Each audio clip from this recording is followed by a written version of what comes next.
음악은 따로 들려드립니다. 말로만 하는 음악 이야기. 네, 이번에 소개해드릴 곡은 네, 클리포드 브라운의 체로키란 곡을 중심으로 얘기하고요.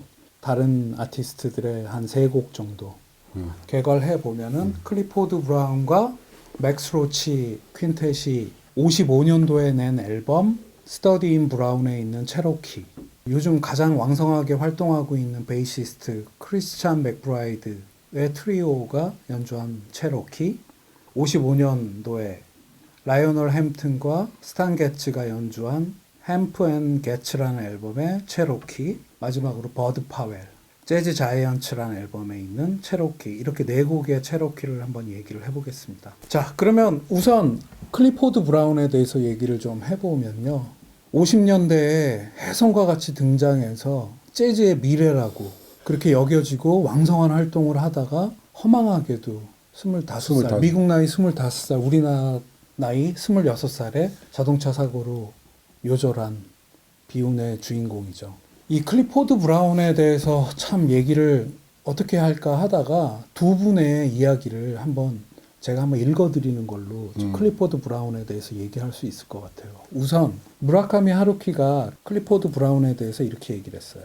어떤 앨범을 들어봐도 흠잡을 데가 없으리만큼 질이 높고 뜨겁고 서정적이며 게다가 가히 혁신적이다. 그리고 우리가 얘기할 스터디 인 브라운 앨범은 재즈라는 음악 형식이 지닌 모든 훌륭한 면이 빠짐없이 담겨 있다.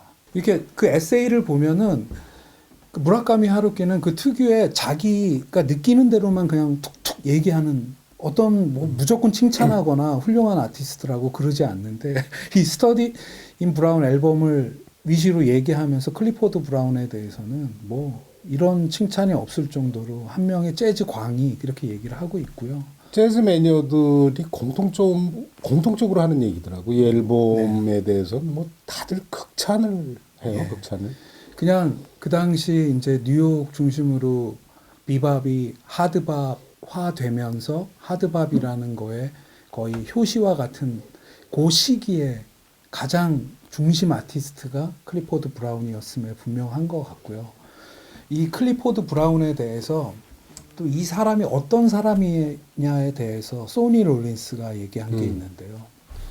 소니 롤린스는 보니까 마침 동갑이더라고요. 둘이 같이 7개월 동안 같이. 클리포드 브라운, 맥스 로치 퀸텟에 소니 롤린스가 잠깐 가담을 했었고, 소니 롤린스 개인 앨범에 클리포드 브라운과 맥스 로치가 들어와서 연주도 해줬고, 소니 롤린스가 뭐라고 얘기를 했냐면요. 나의 생활에 매우 깊은 영향을 준 친구다.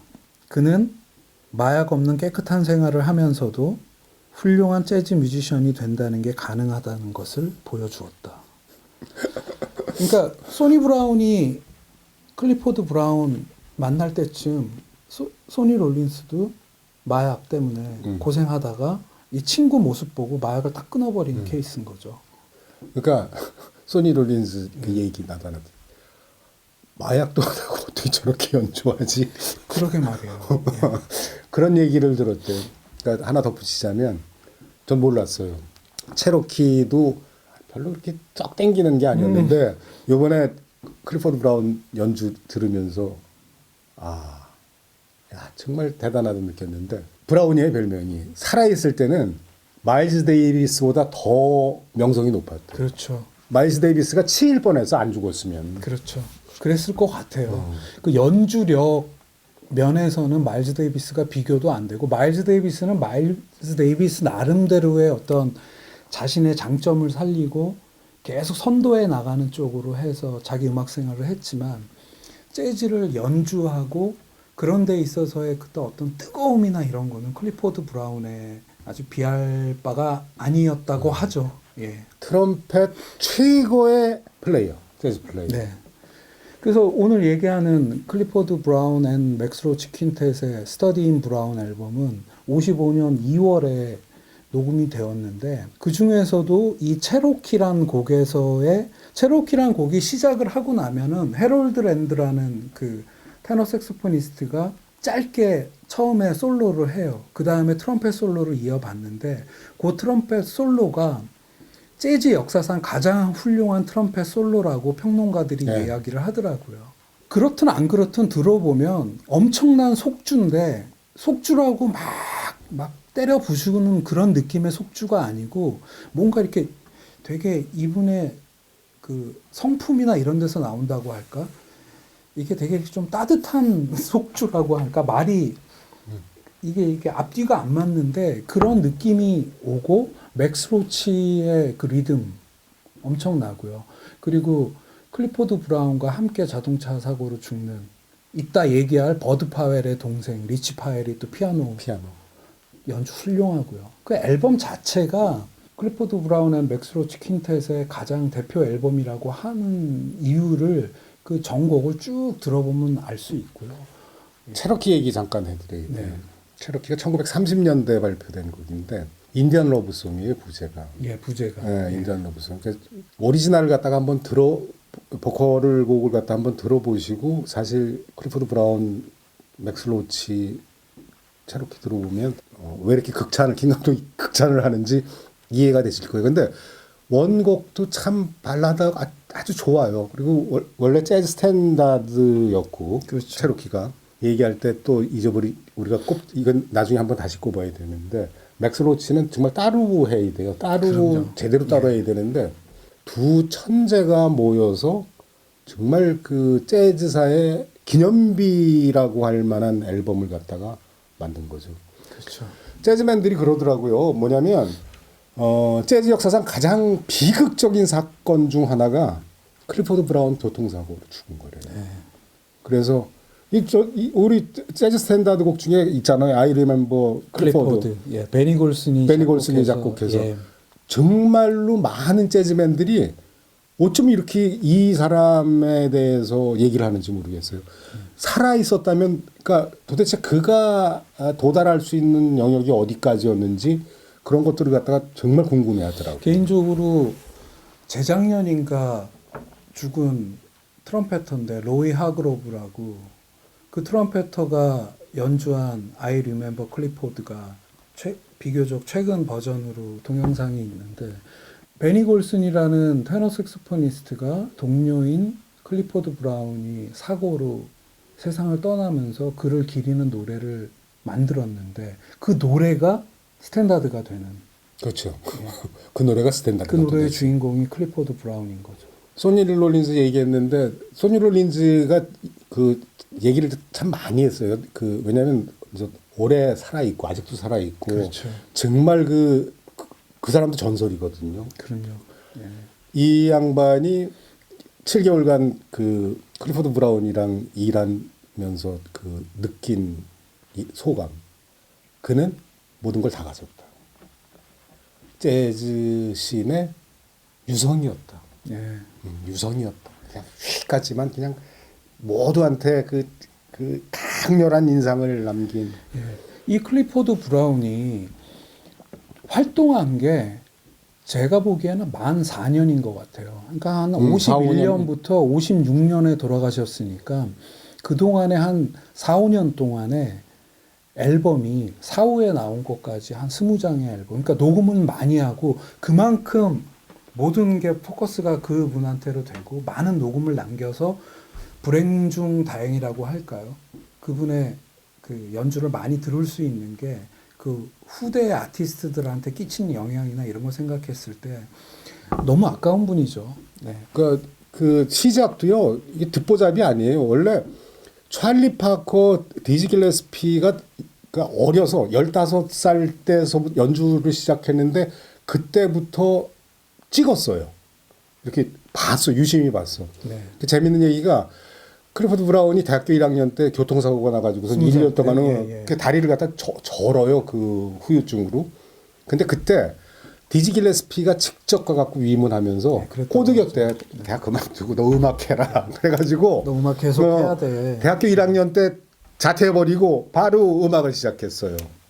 그 원흉이 아니지 고마운 분이 디제 길레스피가 그렇게 조언을 했다고 그렇죠. 그러더라고요. 그 다음에 또 체로키는 제가 선곡한 거는 크리스찬 맥브라이드 아마 지금 뉴욕에서 가장 잘 나가는 베이시스트가 72년생인데 지금 이제 50줄에 들어선 크리스찬 맥브라이드일 텐데, 크리스찬 맥브라이드가 2014년도에 피아노, 드럼, 자신이 베이스니까 이렇게 해서 트리오로 역시 그 뉴욕의 빌리지 뱅가드에서 라이브 앨범을 내는데요. 라이브 앳 더 빌리지 뱅가드라고 2014년 앨범인데요. 그 다음에 그래미 어워드에서 베스트 재즈 즉흥 연주 솔로상을 받아요. 크리스찬 맥브라이드가 베이스를 치고 그때 이제 40대 들어선 나이였고, 피아니스트가 크리스찬 샌즈라고 25살짜리 피아니스트, 그리고 율리시스 오웬스 주니어라고 드러머, 이렇게 셋이서 연주를 하는데 너무 훌륭해요. 이 체로키라는 곡을 이 25살짜리 피아니스트가 엄청나게 더 이렇게 달려가는 느낌으로 하는데, 이게 베스트 솔로상을 받을 만하다 하는 연주여서 추천을 드리고요.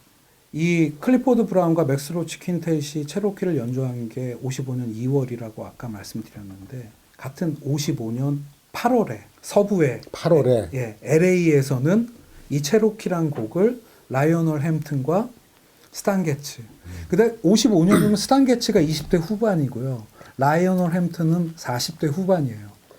그 스윙 시대부터 겪어온 백전 노장 라이오널 햄튼과 스탄 게츠, 이 둘이 어떻게 만났나를 한번 공부해 보니까, 스탄 게츠가 50년대 중반이 되면은 노먼 그랜츠라고 버브 레코드를 만든 사람이자 이 콘서트 프로모터가 그 노먼 그랜츠가 주최하는 재즈 앳 더 필하모닉이라는 콘서트에 출연을 하게 되는데, 그러면서 이제 버브 레코드에 소속이 되는데, 이때부터 이제 상종가를 치기 시작하나 봐요, 스탄 게츠가. 그래서 노먼 그랜츠가 스탄 게츠와 여러 뮤지션들을 이렇게 조인트 앨범을 내는데, 선배인 라이오널 햄튼과 스탄 게츠를 붙인 건데, 아까 우리가 얘기한 클리포드 브라운 버전의 체로키는 진짜 그야말로 하드밥의 초창기의 그 모습, 되게 핫하고 불같은 느낌의 연주라면은, 여기는 발라드 같아. 약간 이렇게 유유자적하면서 이렇게 달려가면서 서로 이렇게 사이좋게 선후배 간에 이렇게 나눠서 하는, 그러니까 서부와 동부의 이 비교가 같은 곡으로 되게 가능한, 몇 달 상관으로 녹음이 된 곡을 비교하는 게 아주 재미가 있는 것 같고요. 마지막으로는 버드 파웰. 우리가 아까 맥스 로치, 아까 이 분만 해도 얘기할 게 많다고 말씀을 하셨는데, 아까 우리가 얘기한 클리포드 브라운, 맥스 로치가 드럼이었죠. 네. 근데 이제 지금 얘기할 버드 파웰 재즈 자이언츠라는 앨범은 49년 비밥이 한참 달려가고 있을 때 버드 파웰이라는 피아노계의 찰리 파커라고 하는 그렇죠. 버드 파웰이 연주를 하게 되는데, 여기에서도 드럼은 맥스 로치예요. 그러니까 이 맥스 로치라는 분은 버드 파웰, 형인 버드 파웰과 동생인 리치 파웰 두 사람과의 연주를 다 한. 맥스 로치 별명이 뭔지 아세요? 유비쿼터스야. 어디에나 있는 앨범, 그러니까 아주 별명 누가 지었는지 정말 잘 줬어. 맥스 로치 없는 앨범이 거의 없을 정도로. 우리 전에 찰리 파커 얘기 Embrace of You 했었지만, 거기서도 47년도 녹음에 맥스 로치가 드럼을 쳤고요. 아니 유비쿼터스의 별명이에요. 네. 어디에나 있는. 이 버드 파웰은 피아노계의 찰리 파커라고 하고 천재였는데, 이 49년도에 이 앨범을 녹음을 했다고, 재즈 자이언츠라는 앨범을 녹음했다고 하는데, 48년도에 버드 파웰은요 한 10달간 정신병원에 있었대요. 그러니까 그 전에 47년도에는 버드 파웰이 찰리 파커랑 활동을 했어요. 그리고 나서 술과 마약에 쩌들어 있는데 어떤 클럽에서 폭행 사건이 있어갖고 버드 파웰이 머리를 맞고 쓰러졌는데, 그래서 또 정신병원에 갇히게 돼요, 말하자면. 그럼 정신병원 그 나온 게 48년 말 정도인 것 같은데, 49년도 초반기는 이분이 수용시설에서 머물 때인데, 거기서 잠깐 나와갖고 녹음한 게 이 곡이에요. 네. 참 파란만장한 삶을 산 사람이죠.